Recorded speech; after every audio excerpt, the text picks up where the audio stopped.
তো কবে থেকে মনে হলো যে কোচিংয়ে নিজের ক্যারিয়ারটাকে রান করা উচিত? এটার একটা পার্সোনাল আপনার একটা রিজন ছিল। আ আমি আমি খুব মনে প্রাণে চাচ্ছিলাম যে ধরেন আমার ভাইস্তা আমার একটা ভাইস্তা ছিল আরকি। সারতাজ আজিজ, ও প্লেয়ার হবে।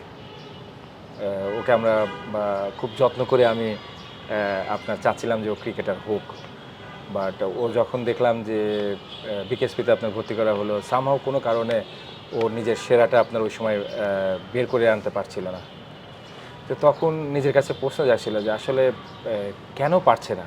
এবং তখন থেকে সত্যি কথা বলতে কি পড়াশোনাটা স্টার্ট এবং তখন থেকে আসলে বিভিন্ন বই বলেন, কোচিংয়ের যে বিষয়গুলো আছে, প্লেয়ারটা যদি পিছিয়ে পড়ে তাহলে সেই প্লেয়ারটাকে কীভাবে বের করে নিয়ে আসতে হয়, কোন প্রক্রিয়াতে আগাতে হয়, এসব নিয়ে আসলে সেই সময় আপনার থেকে এই পড়াশোনা শুরু এবং বলতে পারেন যে আস্তে, আস্তে বেটার ওয়েটা জানা এবং সেই অনুপাতে আমি বললাম লেভেল 1 করা, লেভেল 2 করা এবং আইসিসি থেকে আমি লেভেল 3 করে আসছি।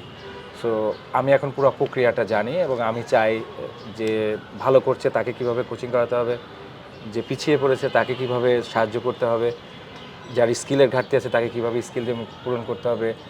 আবার যারা বিগিনার আছে, যারা কোচিংয়ে আসতে চায় এবং তাদের ধাপটা কিভাবে রেডি করতে হবে, এইসব প্রক্রিয়াগুলোকে নিখুঁতভাবে জানার চেষ্টা করেছি। তো আপনি বলতে পারেন যে একটা ছোটোখাটো চ্যালেঞ্জ নিয়েই আসলে কোচিংয়ে এসেছি এবং আমি তার কাজে যখন কোচিং করব আমি প্লেয়ারের ব্যর্থতা এবং সফলতা দুইটারই ভাগ নিতে চাই। সো আমি আমি আমার মোটোটা আসলে ওইভাবে ঠিক করেছি এবং অ্যাট দিস মোমেন্ট আপনি বলতে পারেন যে আমি কনফিডেন্ট যে আমি কোচ হিসাবে ইনশাআল্লাহ ভালো করতে পারবো। আচ্ছা ভাইয়া, কোচ হিসেবে আপনার ভিশনটা আসলে কি? কখনো বাংলাদেশের ন্যাশনাল টিমের কোচ হিসেবে নিজেকে দেখতে চান কিনা?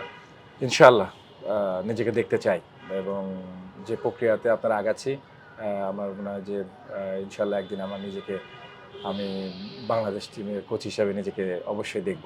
এই কনফিডেন্সটা নিয়েই এগোতে চাই। আল্লাহ যদি সহায় করেন এবং যে প্রক্রিয়াতে আপনার বাকি প্লেয়ারগুলা তৈরি হচ্ছে, আই হোপ যে বাংলাদেশ ক্রিকেট বোর্ড একদিন আমাকে মূল্যায়ন করবে এবং আমি বাংলাদেশ ক্রিকেটটাকে সার্ভ করতে চাই।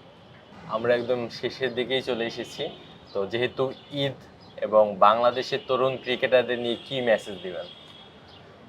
আহ সবাইকে বলব যে অবশ্যই তার একটা প্যাশন থাকা উচিত, সে ক্রিকেটার হবে। বাট ক্রিকেটার হওয়ার পাশাপাশি একটা ভালো মানুষ হতে হবে এবং নিজে ভালো থাকারটাই আসলে ভালো না। অপরকে ভালো রাখার নামই একটা জীবন এবং এই জীবনে উত্থান-পতন সবগুলাই থাকবে এবং সেটাকে সামনে রেখেই চ্যালেঞ্জিং ওয়েতে, পজিটিভ ওয়েতে নিজেকে এগিয়ে নিয়ে যেতে হবে এবং কঠোর পরিশ্রম করে পাশাপাশি স্মার্টলি কাজ করার মধ্য দিয়ে আপনি আসলে সফলতাটা পাবেন। তো চাই সবাই পরিশ্রম করুক, সঠিক ওয়েতে করুক এবং সবাই ভালো থাকুক, সুস্থ থাকুক এবং অন্যের ভালো চিন্তা করুক, যাতে বাংলাদেশটা আপনার ভালো থাকে এবং সবাইকে ঈদ মোবারক এবং সবাই ঈদে ভালো থাকুক। যার যে দুঃখ কষ্ট আছে সেগুলোকে পাশ কাটিয়ে যার যে অবস্থানে যে বাস করছে সেখানে সবাই ভালো থাকুক, এটাই চাওয়া। দীর্ঘদিন ধরে আমরা অনফিল্ডের পদে আপনাকে চাচ্ছিলাম, তো অবশেষে আপনার দেখা পেলাম। তো অনফিল্ড নিয়ে আসলে কি বলবেন? এবং অনেক দর্শক কিন্তু আপনাকে দেখবে। সো দর্শকদের জন্য আসলে বার্তাটা কি থাকবে? আমি বলব যে সামি যে ইনিশিয়েটিভটা নিয়েছে এবং যারা ম্যানেজমেন্ট সাইডে আছেন তাদের সবাইকে ধন্যবাদ। আসলে শামি একটা ডিফারেন্ট একটা ফ্লেভার নিয়ে আসছে আমি বলব যে অনফিল্ডের পর্দায়। আমি ব্যক্তিগতভাবে সামিকে দারুণ পছন্দ করি। ওর কথাবার্তা, ওর ক্রিকেটীয় জানার যে আগ্রহ, ওটাকে আমি যথেষ্ট সম্মান করি এবং অনফিল্ড তার নিজস্বতায় এগিয়ে যাচ্ছে এবং অনফিল্ডের যারা দর্শক আছে তারা অনেক আমার কাছে মনে হয় অনেক পজিটিভ এবং তারা ক্রিকেটটা জানার চেষ্টা করছে এবং সামিকে যেভাবে দেখি ক্রিকেটের একদম ডিপে চলে যায়। বাট আমি মনে করি যে অনফিল্ডের একটা নিজস্ব দর্শক আছে এবং তারা অনফিল্ডকে অনেক ভালোবাসে।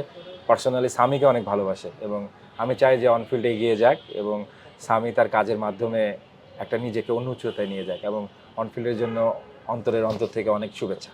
আপনাকে অসংখ্য ধন্যবাদ আমাদেরকে সময় দেওয়ার জন্য। আবারও ঈদ মোবারক। ধন্যবাদ আপনাকে। দর্শক এতক্ষণ দেখছিলেন Walton smart fridge presence Eid আড্ডা। আমাদের সাথে যুক্ত ছিলেন বাংলাদেশ জাতীয় দলের সাবেক পেসার এবং বর্তমানে যিনি কিনা ডোমেস্টিক পর্যায়ে কোচিং করে বেড়াচ্ছেন এবং তিনি স্বপ্ন দেখেন একদিন বাংলাদেশ জাতীয় দলের কোচ হিসেবে নিজেকে দেখবেন। তারেক আজিজ ভাইকে অসংখ্য ধন্যবাদ আমাদেরকে আসলে সময় দেওয়ার জন্য। আশা করি সকলের ঈদটা অনেক বেশি ভালো কাটবে। অনফিল্ডের পক্ষ থেকে সকল ভক্ত, অনুরাগী ও দর্শকদেরকে জানাচ্ছি পবিত্র ঈদ উল ফিতরের শুভেচ্ছা। ঈদ মুবারক। আজকে এখানেই বিদায় নিচ্ছি। সকলে ভালো থাকুন, সুস্থ থাকুন। আল্লাহ হাফেজ।